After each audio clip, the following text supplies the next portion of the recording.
Trump said to be weighing direct talks with North Korea's Kim. During his first term at the White House, President-elect Donald Trump held 3 meetings with North Korea's Kim Jong-un. The first was in Hanoi, followed by a highly controversial meeting at the Korean border, which was the first in history that a sitting American president had stepped foot into the North Korean side of the border. And there was talk at the time of the two leaders falling, quote-unquote, in love. However, the past couple of years of Biden's Pentagon parking a nuclear submarine at a South Korean port has done much to undo these goodwill displays.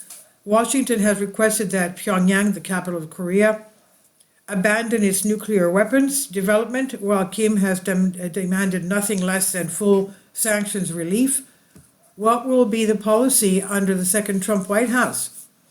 U.S. President-elect Donald Trump's team is discussing pursuing direct talks with North Korea leader Kim Jong-un, hoping a fresh diplomatic push can lower the risks of armed conflict, according to 2 people familiar with this matter.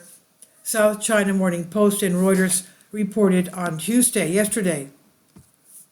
While Trump's transition team said nothing official in the issue as yet, insider sources say a return to direct diplomacy is hopeful.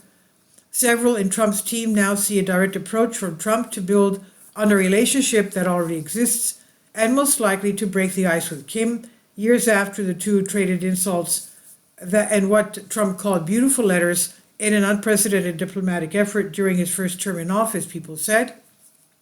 As for the North Korean side, it does not seem in a hurry, or at least is building leverage on anticipation of potential near-future Trump overtures. Wall Street Journal summarized Kim's reaction as of last week as follows. North Korean leader Kim Jong-un appeared to rebuff the prospect of reviving his nuclear diplomacy with President-elect Donald Trump, according to his first public remark about disarmament talks since the election. North Korea state media reported Friday that the 40-year-old dictator called the U.S. a superpower that operated by force rather than by will to coexist, and belittled the value that previous talks had for his cash-stripped regime. Kim was quoted in a speech days ago as saying, "We have already explored every possible avenue in negotiating with the U.S." He cited Washington's unchanged aggression and hostile policy towards North Korea, which has included stepping up joint U.S.-South Korean military exercises on the Korean Peninsula. It's possible that if Trump is able to oversee peace in Ukraine, which he is pledging to begin in earnest from day one of entering the Oval Office, things could stabilize with U.S.-Korean relations as well. But looming large as a complicating factor is North Korea sending some 10,000 of its troops to Russia, where they're reportedly assisting Moscow's forces in pushing back Ukraine's occupation of southern Kursk region. And Kiev has used this to decry the internationalization of this conflict, despite NATO having injected billions of dollars in heavy weapons on Ukraine's side. This is on Zero Hedge by Tyler Durden. Please leave your comments, and thank you for your support. Please support my Patreon account.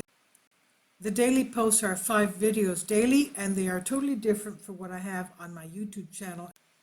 Thank you so much for your support, and that you find all my content so interesting. You'll find the Patreon account details in the description box below.